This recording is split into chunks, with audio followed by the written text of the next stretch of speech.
Ayan.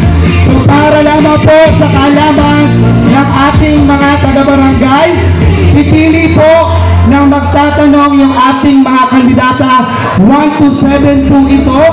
At ang manggagaling po yung katanungan mula sa ating number 1 na kagawad hanggang sa pang-7 kagawad. So tawagin na natin candidate number 7. 7, Beatrice Joy Papa.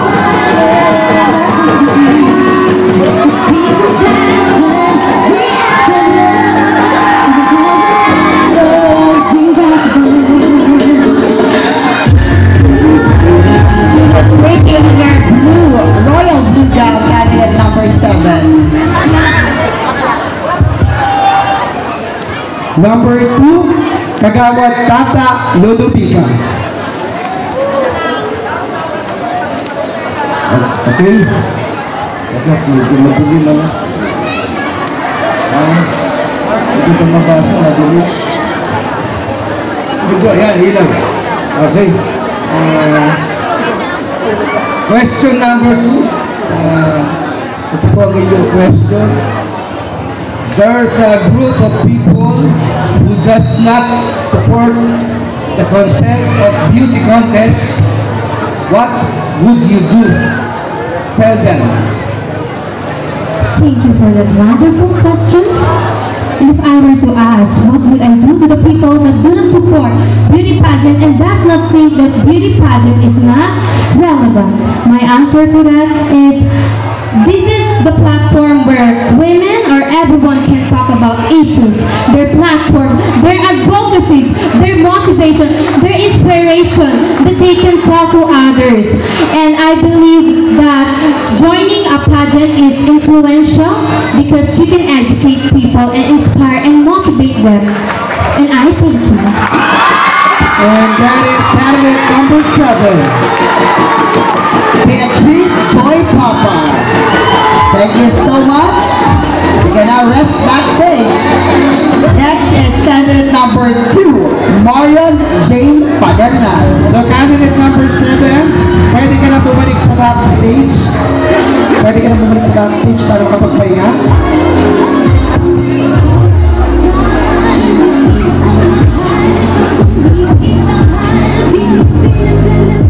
And you pick Kagawad number Kagawad Junjun Dr. Macario. Good evening, Marion. Ito ang iyong question. If you would be invisible for a day, who among our barangay officials would you be with without him, her knowing why? Ulitin ko, if you would be invisible for a day, who among our barangay officials would you be with without him, her knowing why? Pwede po ba translate? Hindi Tagalog.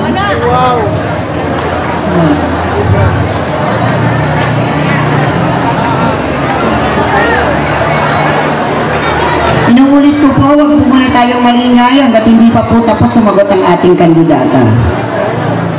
Kung ikaw ay hindi makikita sa loob ng isang araw, sino sa ating mga opisyales ng barangay ang iyong sasamahan nang hindi niya nalalaman? Bakit? Thank you for the wonderful questions. But before that, I would like to greet of every one of you. Mostly the Kagawad, Kapitan Jojo Emabad, and ang mga opisales, at sa mga tao dito, lalo na sa Association Woman Carla Bulaga. Para sa katanungan na yan, ang aking kasamahan ay si Jojo Emabad po. Dahil siya po yung favorite nila Kapitan. At kung hindi naman po akong kapansin ngayon, bakit naman po hindi kinabukasan? Dahil meron po akong kasabihan, kapag hindi ka napansin ngayon, huwag kang maghinayang, may pag-asa ang bayan. And I thank you. And that is candidate number 2, Miss Marion Jane Padernal. Candidate number 2, pwede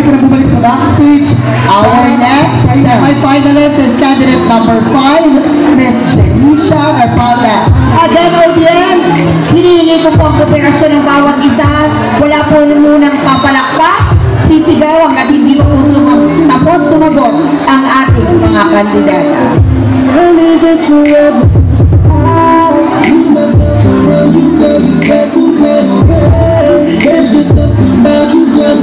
Question magagaling kay Kagawad Attorney Costudio.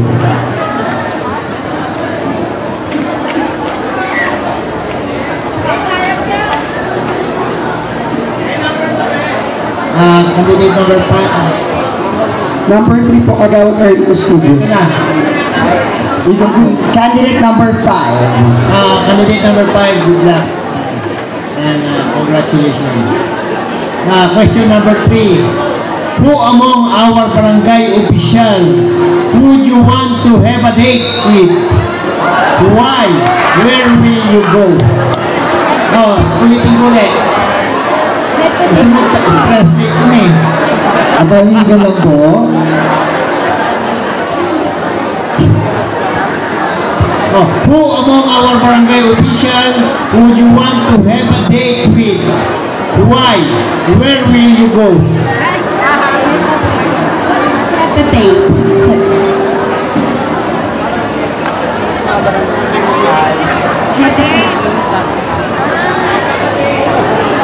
Quiet po. Have a date. Kagawad Ernie Custodio said, have a date with. Have a date ka. Thank you for that wonderful question. Kung sino man po ang kagawad ng kikipag-date ko ako, ito po ay si Kagawad, ang nagtanong po sa akin, si Kagawad Costudio. Simula po nung sumali ako sa pageant na neto, I have so many fear in this kind of pageant. Pero siya po ang isang lumapit sa akin para sabihin na lakasan mo yung loob mo, may laban ka. Big smile to all the audience dahil ikaw ay magsashine at labanan mo yung fear mo. At sobrang bumili po ako. Hindi lahat ng official ay kakausapin ka ng parang kaibigan or para palakasin lang yung kalooban mo. At siya po ang isa din sa dahilan kung bakit nandito ako tumatayo sa inyong harapan at nandito upang sabihin na lahat ng takot ko ay siya din po siya sa nagpalakas. Kaya kung may pagbibigyan man po ako makipag-date sa lahat ng official, siya po yun. Thank you. Thank you, candidate number 5, Janisa Rapada. Please come in for candidate number 6, Ann Valera.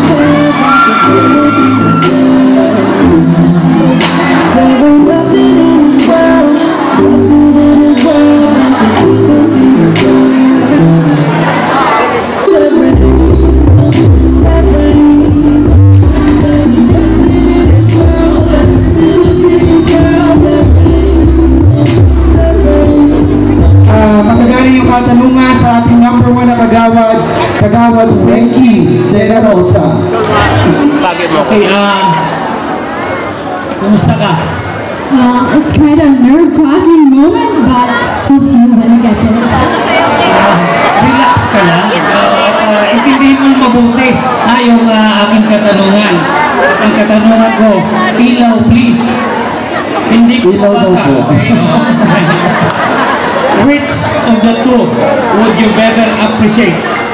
Miss Batasan, who born in Batasan Hills, but cannot speak Filipino, or Miss Batasan, born abroad, but can speak Filipino and defend your answer. Can you please repeat the question? Okay. Which of the two would you better appreciate? Miss Batasan, who is born in Batasan Hills but cannot speak Filipino, or Miss Batasan, born abroad but cannot speak Filipino? Depend your answer. Well, when it comes to mine, always remember that language is not a barrier when it comes to being Miss Batasan. Being Miss Batasan is one of the greatest power when you have the faith of service, when you have the heart of service to win the crown. And I think I'm ready to win the crown to inspire and aspire the people around the Batasan and all the people of 160,000 citizens of Barangay Batasan to believe themselves and to follow their language no matter what those terms are. Because language cannot be a barrier in all aspects what you do, as long as you have the service, being focused on your advocacy and claiming what you want to do. Language cannot be a hindrance in achieving your goal and dreams in life. And I thank you.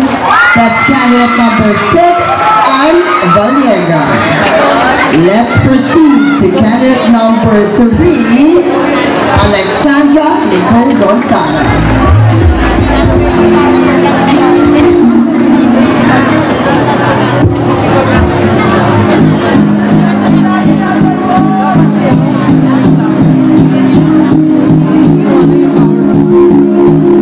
Judge Kagawad Lumeng de Guzman. There I was looking tonight for some laughter, fake and smiles, seeing tired things. Candidate number 3, ito ang question ko. What can be considered as the best tourist destination in Batasan Hills? Depend your answer. I repeat. What can be considered as the best tourist destination in Batasan Hills? Depend your answer. Walang pag-aalala. Siyempre ang SB Park. Alam natin lahat ang estrukturang ito ay ginamit para sa atin. Lahat ng ito ay ginawa sa atin ng mga official. Lalong-lalo na si Kagawad Joshua Pat. Alam po natin lahat na ginamit ito para sa atin. Para magkaroon tayo ng mga events or mga program na gagamitin natin sa mga susunod pa na taon. At alam po natin na magagamit po natin ito sa pangangailangan tulad ng bagyo o kahit ng anumang sakuna. Kaya naman napakaganda ng ating SB Park. Yun lamang po.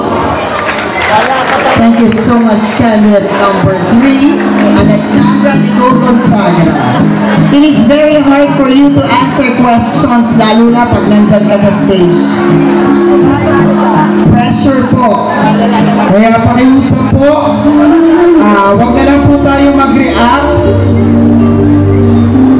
Again, everyone, we are humbly asking your cooperation na pag sumasagot pa po ang ating kandidata, please keep quiet. Next semi-finalist is candidate number 8, Marian Kasama.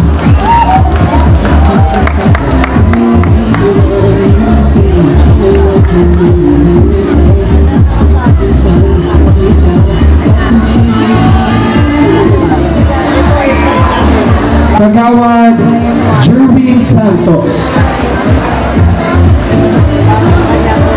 Yes, good evening, candidate number 8. So, bago ko po muna basahin itong question, nais ko muna batiin ng isang maligayang kaarawan. Ang asawa po ng ating mahal na secretary, Mami Zen Mesolas. Happy birthday. Happy birthday po. Yes. Okay, so, candidate number 8, this is your question. Question number 5. Batasan Hills is prone to disasters like typhoon, flood, landslide, fire, and earthquake.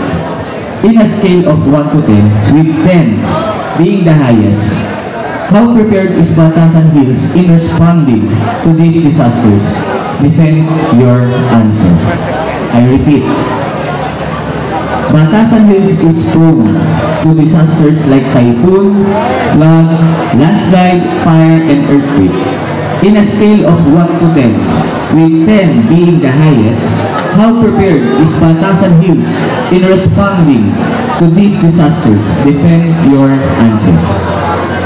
One of our programs or projects is the risk reduction management. And I believe it has been said that we will have a drainage in a creek site located in here in Freedom Park. This is one of the examples that our barangay is ready for the natural phenomenon and even the artificial one. And I believe this is the reason because of the people behind it, our own Kapitan Jojo Abad and councils. Thank you for being a good leader and focusing on the benefits of our kabatasan. Thank you. Thank you so much, candidate number 8, Ms. kasama. And last but not the least is standing at number 4, Miss Jaylin Carissa Dagpala.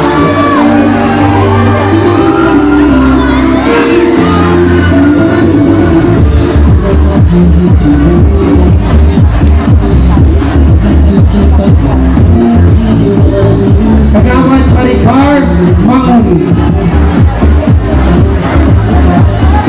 Good evening, candidate number 4. And good luck. Your question is, what would you recommend to the national government that may resolve its problem on jail congestion?